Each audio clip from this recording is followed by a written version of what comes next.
জৈনক সাহাবী আমার নবীর দরবারে এসে বলে, ওগো আল্লাহর নবী,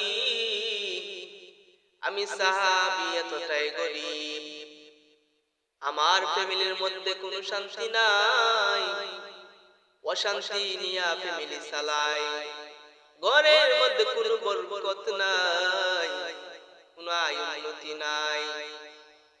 ওগো নবীজি, অভাব অনটনের মধ্যে আমি আমার ফ্যামিলি নিয়ে সংসার চালাই। ইয়া রাসূলুল্লাহ, ইয়া হাবিবাল্লাহ, কি করলে আমার ঘরের মধ্যে শান্তি আসবে, রহমত আসবে, টাকা পয়সা ভরপুর হবে? আল্লাহর নবীকে যখন এই কথাটা বলে, আল্লাহর নবী বলেন, ও সাহাবী, আমি নবী তোমাকে এমন একটা আমল শিখাইয়া দিব, যে আমল যদি তুমি করতে পারো, আল্লাহ রাব্বুল আলামিন ওই আমলের বিনিময়ে তোমার ঘরের মধ্যে অসংখ্য টাকা দিবেন, ঘরের মধ্যে রহমত হবে, শান্তি আসবে, অভাব অনটন দূর হবে।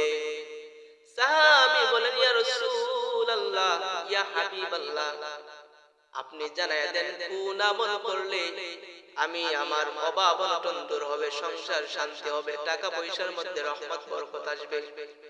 আল্লাহর নবী বলেন, ও সাহাবী শুনো, তুমি যদি সূরাতুল ইখলাস যদি সূরা ইখলাস প্রতিদিন পবিত্র অবস্থায় যদি তুমি পড়তে পারো, ঘরে ঢোকার সময় যদি সূরা ইখলাসটা পড়ে তুমি ঘরে ঢুকো, আবার বাহির হওয়ার সময় যদি সূরা ইখলাসটা পড়ে বাহির হও, ওই আমলটা যদি তুমি করতে পারো, আল্লাহ রাব্বুল আলামিন তোমাকে ওই সূরার ইখলাসের বিনিময়ে তোমাকে অভাব অনটন দূর করে দিবে, টাকা পয়সার মধ্যে বরকত দিবে।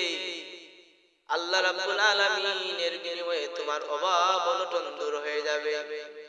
সাহাবী আল্লাহর নবীর কথা শুনে শুনে যখন সূরা ইখলাসটা আমল করতে লাগলো, এক পর্যায়ে সাহাবী গরীব থেকে ধনী হয়ে গেল। যে সাহাবী নবীজির দরবারে প্রতিদিন আসতো, কিন্তু ওই আমলটা করার কারণে এত সম্পদ বেড়ে গেল, নবীজির সাথে যোগাযোগ করতে পারে না সম্পদের কারণে।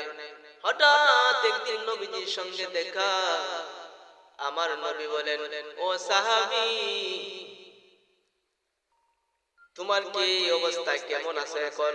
সাহাবী ডাক দিয়ে কয়, ইয়া রাসূলুল্লাহ, ইয়া হাবিবাল্লাহ, ওগো আল্লাহর নবী, আপনি যে আমলটা দিয়েছিলেন, ওই আমলটা করার ফলে আল্লাহ রাব্বুল আলামিন আমাকে এত সম্পদ বানাইছেন যে আমি এক বেলা খাইলে দুই বেলা খাইতে পারতাম না, অভাব অনটনের দিন যাইতো। আপনি যে আমলটা দিবেন, ওই আমল করার কারণে আল্লাহ রাব্বুল আলামিন এত সম্পদ দিবেন যে সম্পদ আমি নিজে খাই এবং অন্যকে বিলিয়ে দেই। বলেন না সুবহানাল্লাহ।